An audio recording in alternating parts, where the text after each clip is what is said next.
Estamos em mais um GF, Grupo Familiar, para aprendermos um pouco mais da Palavra de Deus. Estamos falando sobre a vontade de Deus. O tema que estamos seguindo, como foi no último encontro, é Somos o que decidimos ser. O objetivo é tirar de dentro das pessoas o termo, seja o que Deus quiser, seja feito conforme a vontade de Deus.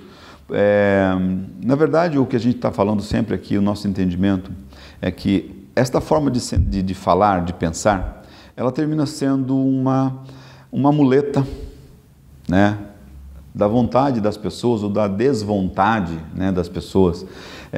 Termina sendo uma desculpa para que as pessoas possam dar nos seus fracassos. Quando elas são derrotadas, elas dizem, poxa vida, não era a vontade de Deus. Então ela se conforma com aquilo e está tudo bem porque não era a vontade de Deus. Deus fica, na verdade, numa sinuca de bico, porque quando dá tudo certo, era a vontade dele. Quando dá tudo errado, era a vontade dele. Espera aí, qual é a vontade de Deus para a gente? Qual é a vontade de Deus para o ser humano? Qual a vontade de Deus para a minha vida? Qual a vontade de Deus para a sua vida? Esta frase, ela é usada assim de forma tão grande que ela ficou incorporada no cotidiano da vida das pessoas. Eu diria que isso chega a ser algo até inconsciente. As pessoas, eu acredito que falam isso, na maior parte das vezes, sem até saber que estão falando isso. Elas não sentem que estão dizendo isso. E diria até que isso tem até uma pressão religiosa, porque quando a gente fala ao contrário para as pessoas, fala assim, olha, não, se Deus quiser, eu falo assim, não, Deus quer. A pessoa olha para você e fala assim, Deus, eu sei que Deus quer. Claro que Deus quer. Você não, mas e se Deus não quiser? Como se Deus te colocasse numa coleira, desce a cordinha e depois vem puxando você de volta. Não, agora você vai. Não, agora você volta. Agora você fica do lado de cá. Você fica para o outro lado. Não, você vai, você fica. Você tem sucesso, você fracassa. A vontade de Deus não é essa. A vontade de Deus é que o homem primeiro viva em paz, que ele seja feliz, que ele tenha sucesso, né? Essa é a nossa maneira de entender a vida. E por que pensamos assim? Pensamos assim porque nós entendemos que Deus deu ao homem o livre-arbítrio. E o que é o livre-arbítrio? O livre-arbítrio é o homem fazer, o homem que eu digo é o homem que é temente a Deus. É fazer o que ele quiser fazer e colher os frutos disso que ele está fazendo. Que Deus não vai interferir nisso. Este é o livre-arbítrio. Por isso nós entendemos que somos responsáveis por tudo que fazemos. Nós entendemos que os nossos resultados, né, é fruto daquilo que nós fizemos ontem. E o nosso resultado no futuro é resultado daquilo que estamos fazendo hoje. Então, quando nós entendemos isso, nós podemos falar com certeza, né, que a vontade de Deus sou eu que a construo na minha vida. Eu construo a vontade de Deus através do meu dia a dia.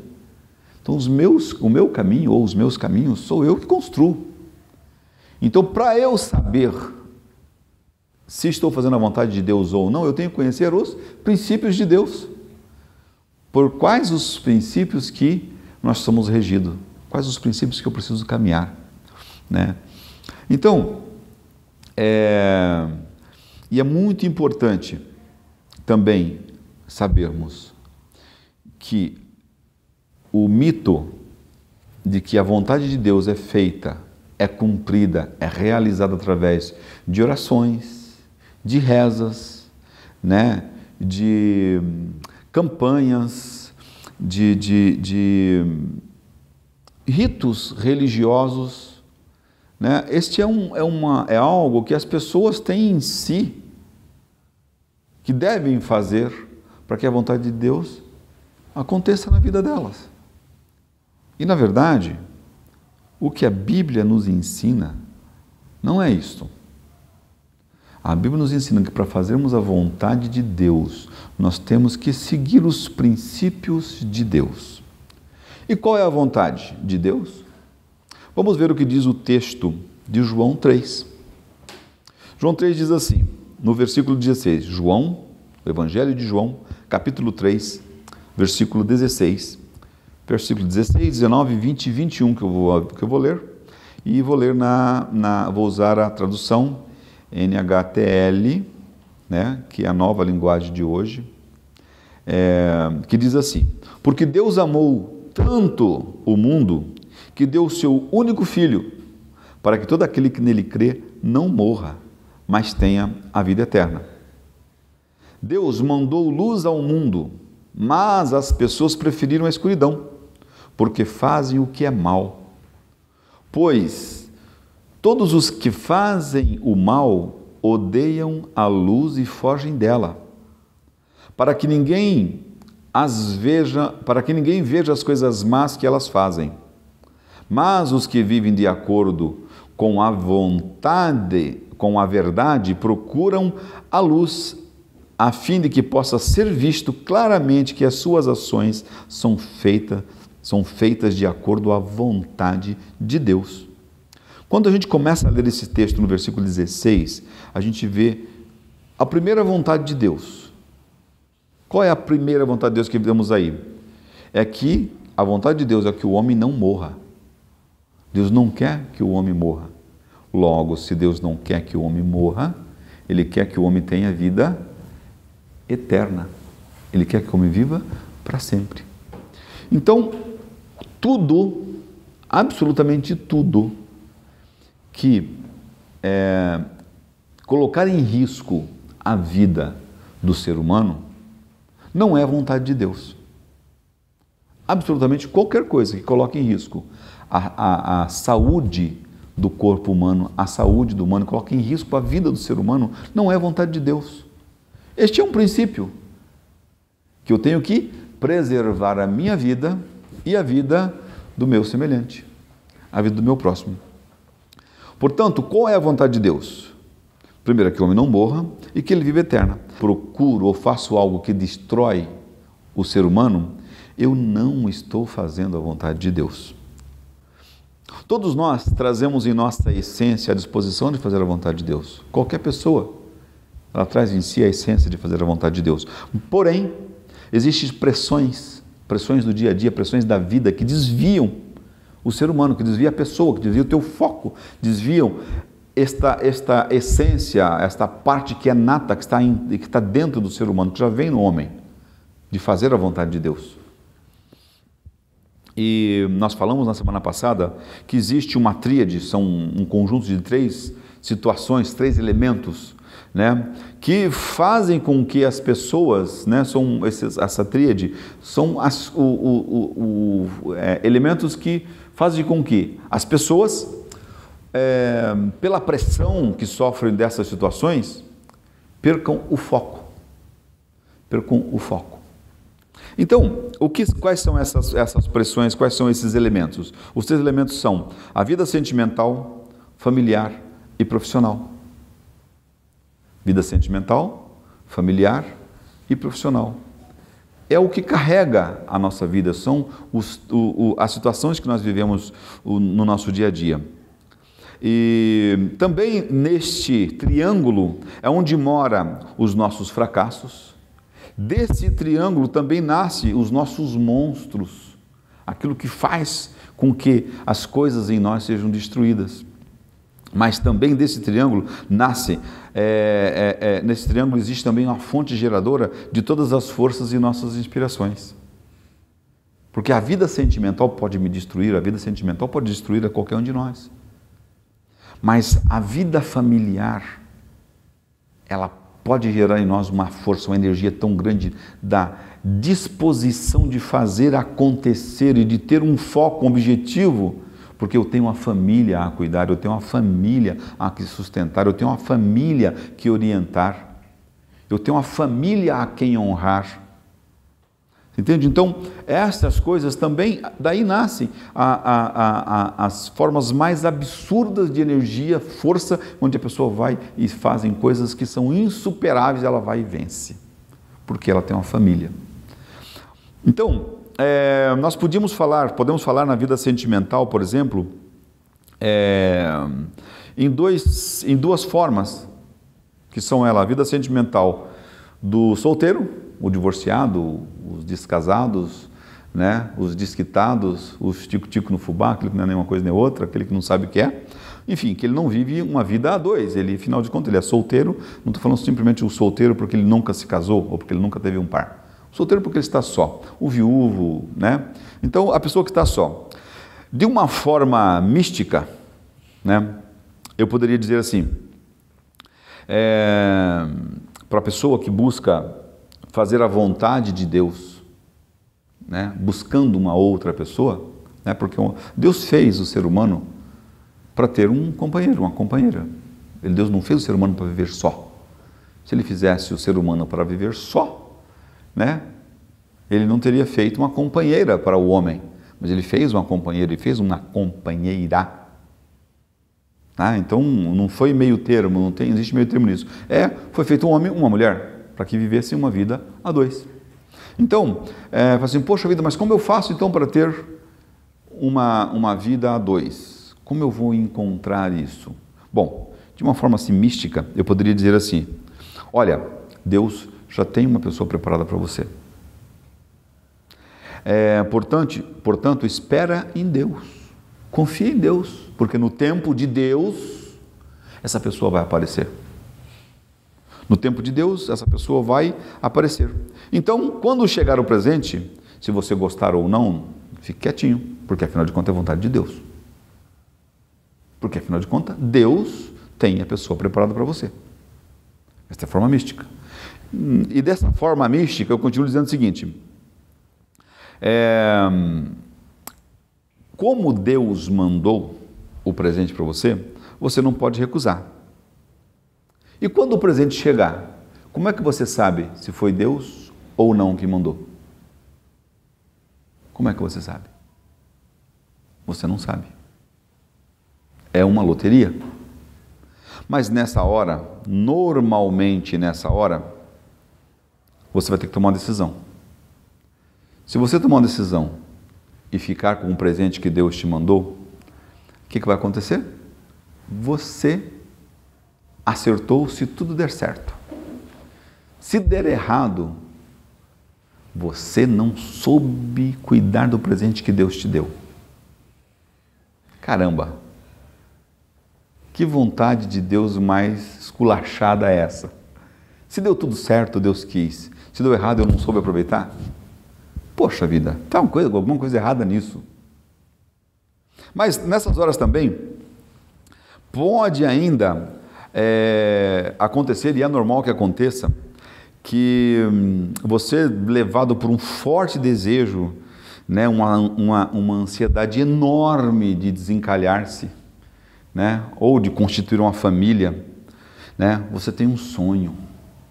E aí você sonha com o príncipe encantado e chega o príncipe uma hora dessa e fala assim, é esse que Deus mandou para mim. Então você vai lá e pau, você pega ele e aí dá com os burros na água.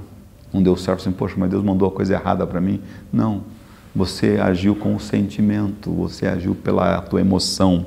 Mas também acontece nessas horas, e é muito comum que isso aconteça, aparecer um enviado de Deus, aqueles chamados profetas que tem uma revelação de Deus para a sua vida, aquele que tem uma visão de Deus para a sua vida e ele fala, porque Deus mostrou para mim uma pessoa e é esta aqui, então você pode pegar porque Deus me disse que essa pessoa é a sua. Esse é o teu par, é teu príncipe, é o enviado de Deus, é o teu príncipe encantado, é a pessoa que Deus tinha na sua vida, é a pessoa que Deus tinha para você. Uma pessoa que Deus não sabe, uma pessoa que não te conhece, não sabe como é o teu caráter, não sabe como é a tua índole, uma pessoa que não sabe como é o teu perfil, não sabe como é a tua química, não sabe quem você é, afinal de contas. Ele pega um outro que ele não sabe quem é também e fala assim, não, esse é teu, então me leva. E de repente você até acerta, mas você pode estar levando para casa um tremendo bagulho. E isso não é a vontade de Deus. Então, misticamente, eu poderia dizer várias formas de coisas místicas que Deus está mandando para você.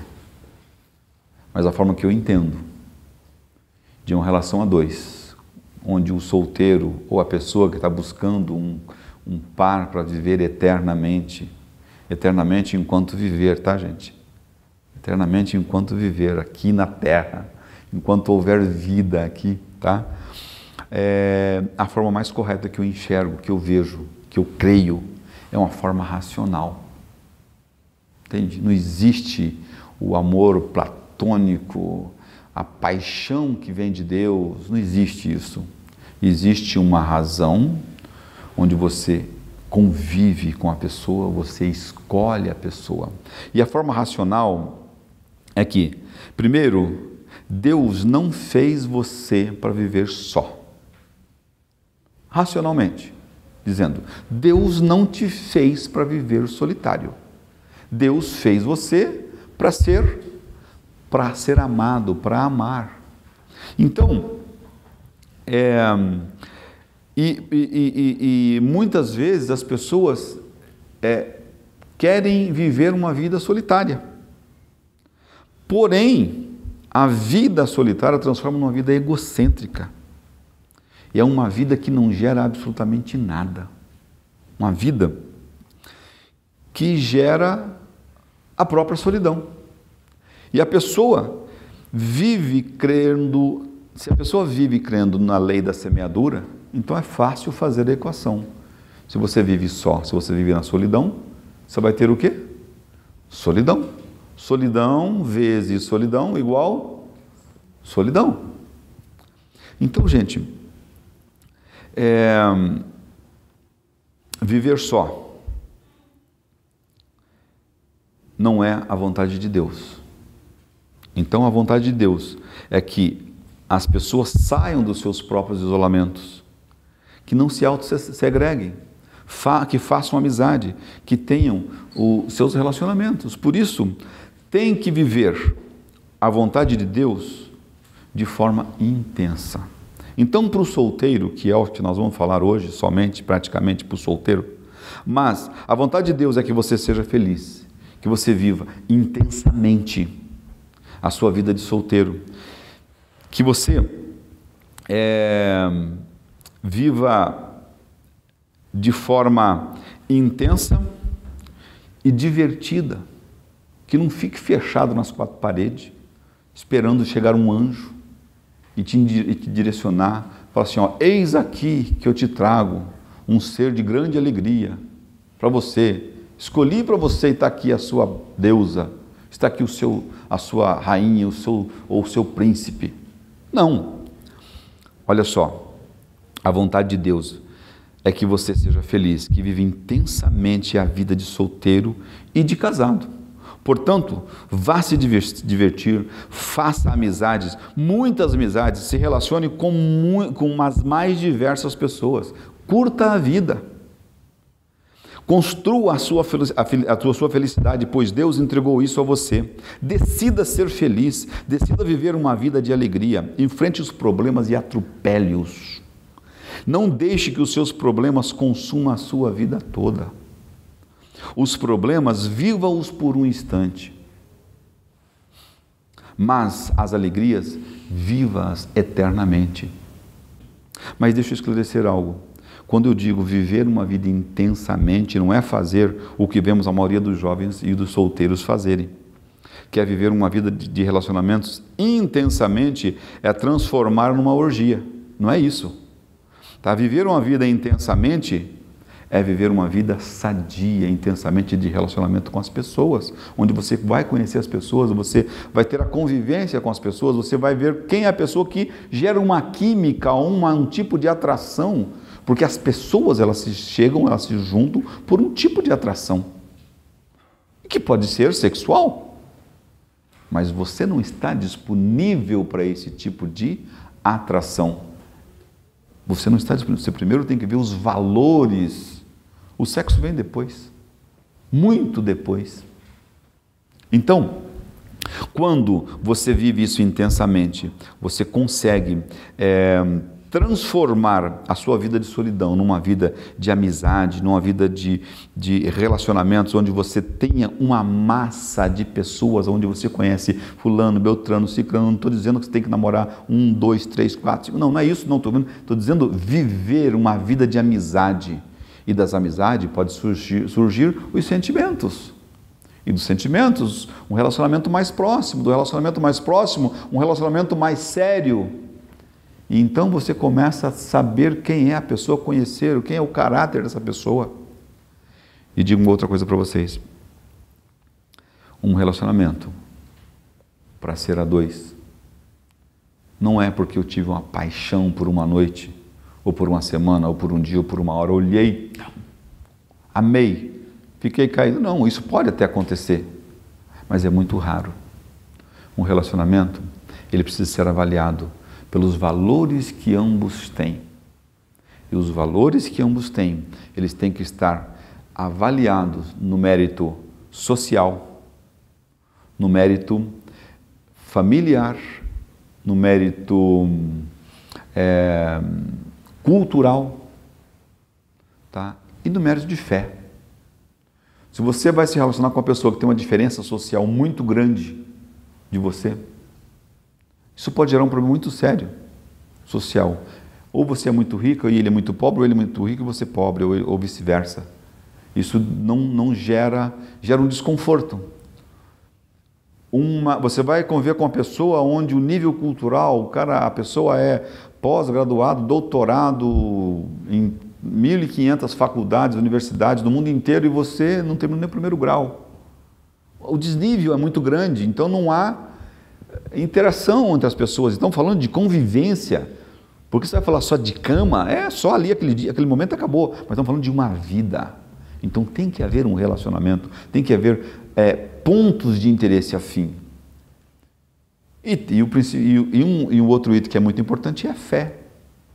Você tem uma fé em um Deus vivo que criou todas as coisas e que te dirige dessa forma. A pessoa não acredita em nada disso. Há o conflito, então a possibilidade de você ter um relacionamento e você sair ferido disso é muito grande. Então,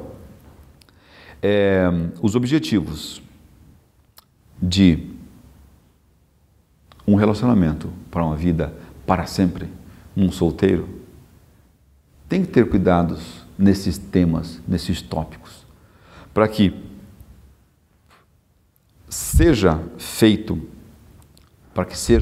a vontade de Deus na sua vida, no seu dia a dia, no seu relacionamento. E quando isso acontecer, quando você tomar estes cuidados, estes passos, então você terá um relacionamento maduro. E a probabilidade de você se decepcionar é muito menor.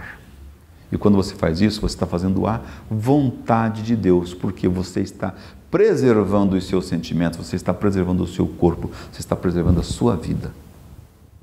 Este é o princípio do solteiro.